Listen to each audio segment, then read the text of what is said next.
We are back for another episode of the Tiny and Nate Show. Can you believe it? I can believe it. I can believe it too. Jazzed. I'm so jazzed. So jazzed. So the purpose of this podcast is to document our journey in real estate investing and to share with you so that you can develop time freedom, money freedom, and relationship freedom through real estate investing. What are we doing today, Tiny? We're going to do another deal breakdown. This is one of our earliest deals. And there's so many learning lessons and so many things that went horribly wrong and sideways, but it worked out in the end. And we learned a ton from the whole process. So I've got, I think, 4 basic questions that I'm going to run through and have you answer. And then I'll add some color commentary as usual. And then we might, if everything works out, be able to pull in a special guest at the end.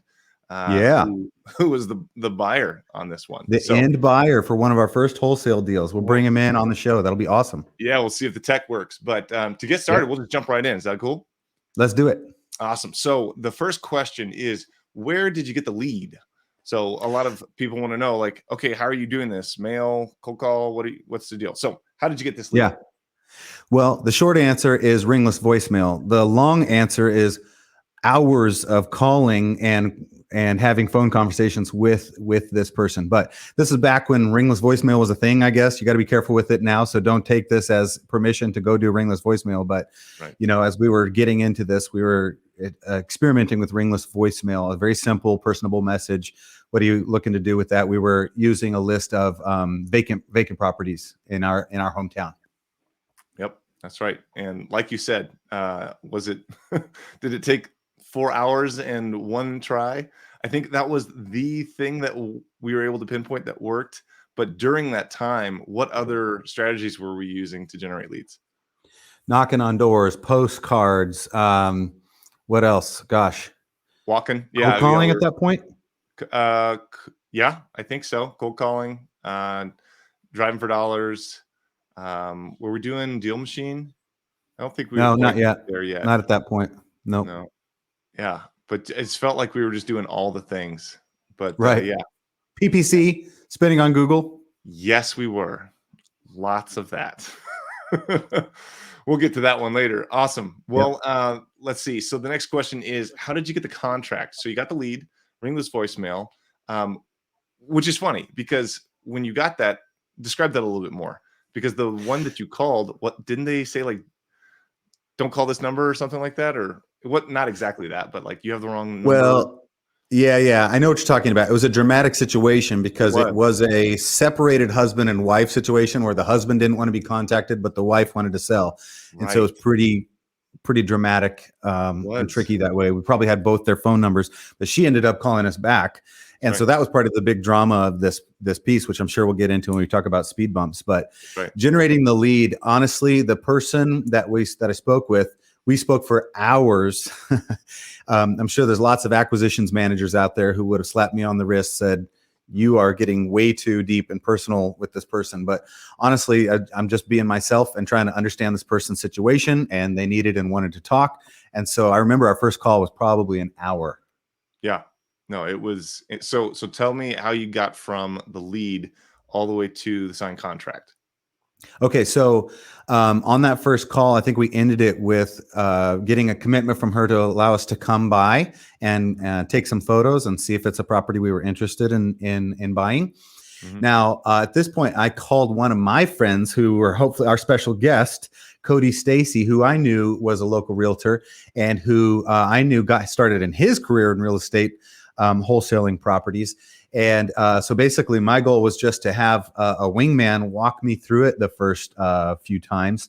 And so I called him and we went over there together and we met with the seller by sitting down in their living room.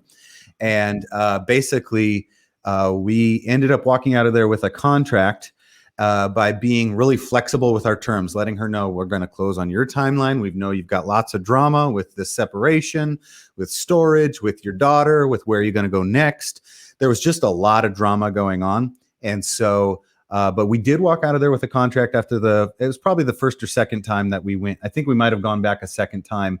We weren't interested in pressuring her to sign a contract the first time. We just wanted to see the property, get her to meet us, make sure that she knew we were a legitimate buyer in town, and that we were going to take care of her and help her solve her problems. Yeah, no, I think that's one of the things I want to highlight about getting the contract signed is, you know, there are people out there that go in there and, they're going to get a signature come hell or high water. And that's not how we approach it. And so I just wanted to underscore, like, I remember this one in particular. This was a really difficult time in the seller's life. Right. Lot going on that we needed to be really sensitive to. And I think you did a great job. And I think that's one of the reasons you were able to get this contract is you took the time to just like be a real genuine human that cared and listen. You listened to her story. You listened to the pain that was going on in her life, and you were willing to roll up your sleeves and become part of the solution. That we Literally rolling up our we'll get sleeves. to Yeah. yeah, so we'll get to part of the speed bumps here in a second. But that's something I wanted to underscore from your answer is, or highlight from your answer is being flexible on terms. It wasn't you didn't go in there with like, hey, here's what we can do. Does that work for you? It was, hey, what works for you? Let's see if we can do that. And I think that was, how do you think that perspective or taking that approach, how do you think that determined the outcome? Do you think that was key part of it? I do. I do think it was the key outcome, because if we had pressured her to get the perfect number, like, using our typical calculation, the 70% calculation or 84% calculation, whatever you use to determine your buy price after you figure out your ARV, probably wasn't going to work. It was off by a little bit. And so we knew that there was probably enough growth in the market, and it was in a great core neighborhood of Bellingham, that if we got it even at her asking price, even though it cut the margins a little bit, we knew it was such a great location. Such a rare find that we were able to move forward with her, even though her number was higher than we wanted to be based on the typical calculation you do for a wholesale or a flip. Yes. All right. So you got the lead, you got the Yep. contract. You probably Yep. closed in 30 days, right? Let's talk about speed bumps. Speed Yeah. bumps and what we learned along the way, because there were a couple. Well, it was when the seller told me that her ex carried a pistol around town that that's when I called you. I remember getting that call and going, could deal with this, but I probably don't want to. Yeah, I called my friend from Texas with the pistol of his own. No, That's right. with the big van. No, I mean, there was a bunch of speed bumps when she was going to move. We helped her store. And in the end, we ended up helping her take a bunch of stuff to storage. Mhm. We ended up helping the ex move on. I don't remember all the ways we did, but confronting him with the fact that she's selling the house, she owns it, Yep. she's moving on. It wasn't clean or pretty by any means, but No, and I think the closing was set for like 3 months out. Eventually we got it to about 2 months, which made a little bit more sense for everybody. But to get it to make sense, we had to assist her with those things I already mentioned. yeah, for sure. Like that was a big part. And that's something that I remember kind of freaking me out because this is again one of our early on, first handful for sure. Going, oh man, are each one of these going to be this involved? Going to be this messy? And Right. no, I would say that one has taken the cake thus far. Yeah. But Yeah. however, it is probably one of the ones I'm the most proud of Okay. because of all those speed bumps and just Right. no agent in their right mind would have solved all the problems that needed to be solved. And she would Right. still be stuck like in an abusive relationship, being taken advantage of, and just in a miserable spot where like nobody was able or willing to help.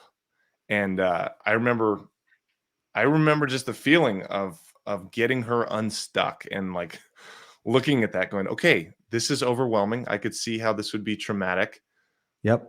but being objective kind of third party people, we could look at it and break down all this complication into bite-sized chunks and Right. work through all the problems, whether it was confronting the ex and like giving paperwork and going, this is your timeline. This is what's going to happen at this day. All this stuff is going to go away. Like, that was scary and kind of like new territory. But this lady was also just totally screwed. Like she had nobody on her side to help. And so for you and I to be able to come in there as a investment in wholesaling and flipping, say, here's what you want. We can help you get there. We're going to work through, and just being consistent. Like, how important do you think showing up and doing what you said you would do was to this lady who talk about that? Super important. But Cody's now ready, and I want to add him to the stream because one of the other speed bumps that I want to mention here, let me add him here and we'll get him to test his audio. Cody, can you hear us? Yes. Hello, gentlemen. Good to see you. There you are, Cody. Stacy, everybody. All right. Great to be here. Cody and I traveled. Where did we travel to back in our day when we used to have a sales job together? Well, the most notable trip was, of course, road tripping from Kansas City to Manhattan. Manhattan, that's right. Manhattan, Kansas. They call it the Manhattan, Kansas. Yeah, not Manhattan. Our funnest trip was down in Pasadena. That was great. That's right. That's right. So, Cody, the question Daniel just asked me is what some of our speed bumps were. And I want to be frank with everybody. You came in as an end buyer. Well, you came in to help me. That's what I went to with, like, hey, help me put together this contract. Then you saw the deal, the property, and you were like, dude, I want to buy this deal. And so we had to get through the speed bump of making that transition from you just helping me land the contract to you being the end buyer. So we did some weird things like part of the assignment fee outside of title and escrow, which is never something we ever want to do again, but you were flexible and worked with us. So I would love to know from your perspective as the end buyer, the flipper. Actually, you're not flipping it, you're holding it, correct? Yep, it's currently rented. Awesome. He renovated it. He definitely did a full reno. Oh yeah, full big time. rented. Yeah. So I'd just love to know from your perspective, as we went through those speed bumps, what was that like? And then kind of where are you now in your investing career, and how does that property fit into your portfolio? Well, it's great. First of all, some of the weird obstacles were just trying to figure out, how to actually a deal that was a win-win for me, you, and seller. And there were some obstacles to overcome with the seller. What you guys? Yeah, it's great. I love having my portfolio a ton, but it has a totally. So happy about that. We're around the idea of selling in some larger 5 unit or something like that. We found a deal weeks ago, so we're running the numbers on it to see what it works. But we're thankful for the opportunity to own this property, to have the opportunity to bring in 25% down on dollars worth of units. So sweet. Some of that audio was broken up a little bit in there, but what I heard, did I misunderstand you that at this point you're considering, do we keep this in our rental, or do we go ahead and sell it now that we've got it fixed up? Did I hear you right there? Yeah, because it doesn't cash flow a ton. We're cash flow positive, which is great. But the main play there was the equity. We've probably got about $250,000 in equity sitting right there. Wow. So we can roll that equity to something larger, 4 or 5 units, to increase cash flow and just move that equity from one property to another. We're considering doing that. And my wife found us a good deal on a 4-plex. So we're running the numbers on it to see if that would make sense for us to do. Sweet. I love that. So I think something Daniel, you and I skipped is this was one of our first wholesale deals as we got into real estate investing. And we made a $30,000 assignment fee by finding this property, getting it under contract. Cody, you helped along that process. And then we ended up assigning it to you, even though that wasn't what we originally intended. So for us, $30,000 initial assignment was pretty dang good. What it sounds like you're saying is there was still enough meat on the bone, even after a rehab, that you have over 200,000 in equity in there if you sell it today. You broke up a little bit there, but you guys got a great assignment fee. I was happy to pay it because I was happy to have the deal. We're the way that the deal worked is, we got it for. Can we talk about prices on this show? Is that kosher? Yeah, do it. We got it for 360. We were planning on putting 50 into it. We went a little over budget. Put 60 into it instead. So we were in the whole thing 420 plus interest because we had it privately financed. So we're into the whole thing 5. So we needed the appraisal to come somewhere, if I remember, like 560, 575, 5. Right. Ended up appraising for 700. So blew us out. That is awesome. That is awesome. Pretty much free property at this point with how it worked out, especially with how the coolest part about this deal on my end is how we actually finance it. That's really what made it a dream property. People always say that it's kind of effective real estate, the most important location. But if you got to on a bad location, if you can get financing, if you can get really, really good financing, you can make almost any deal work, whether that's creative with the seller, owner financing, whatever. Or if you have really good private financing, you can really make most deals work. Yep. Got it. So in your situation, did you use hard money or a private loan, or what was it? It sounded like you said a private loan. Yeah, not hard money, it was a private loan. Yeah. Perfect. Nice. Yeah, our next deal breakdown will probably be our flip that we just bought on seller finance terms, 10% down, 7 months carry, where we don't have to use hard money. We keep more of the money both for ourselves and for our seller. Like we were able to offer $390 cash or $425 if he would carry the note, and so he gets more. He gets interest, and we don't have to involve hard money in that situation. Yeah, and that's great. Hard money can get really, really expensive very, very quickly. Private money less so, but still very expensive if you're paying origination points and a higher interest rate, and you got the carrying costs on top of that. Seller finance is by far the best. It's amazing you guys are finding seller finance deals right now. They're hard to come by. Yeah. Well, this one was on market, bro. Really? What we found is similar with this deal breakdown that we're doing is like when you're able to stick in there and solve problems and be consistent and even just make offers and go, hey, I know this isn't probably your dream offer, but if others back out, we're here. Yeah. Let us know. We're doing this every day. And it's great to provide them multiple options, which it sounds like you guys are doing. Yep. 3 different offers, 2 or 3 different scenarios and how it can benefit them. And you guys as well, and your investors as well. Yeah, that's right. Well, we'll have to have you back on for another. We'd love to collaborate with you more because I think you've learned a lot through your career, from financing to raising money to working with contractors to buy and hold to flip to stuff you've learned as an agent. So would you mind coming back on another episode in the future and do another collaboration? Oh, I would love to. I would absolutely love to. I think it's really cool what you guys are doing. And I love working with you guys. I love that you guys are in the ecosystem of the market that I'm working in and buying in, investing in, and selling in, really. Yeah, you guys are awesome. Why don't we end with this? What is one thing you're excited about for 2022 for yourself and your own business? That's what I'm excited about. Say it again. Buying more real estate. Nice. Okay.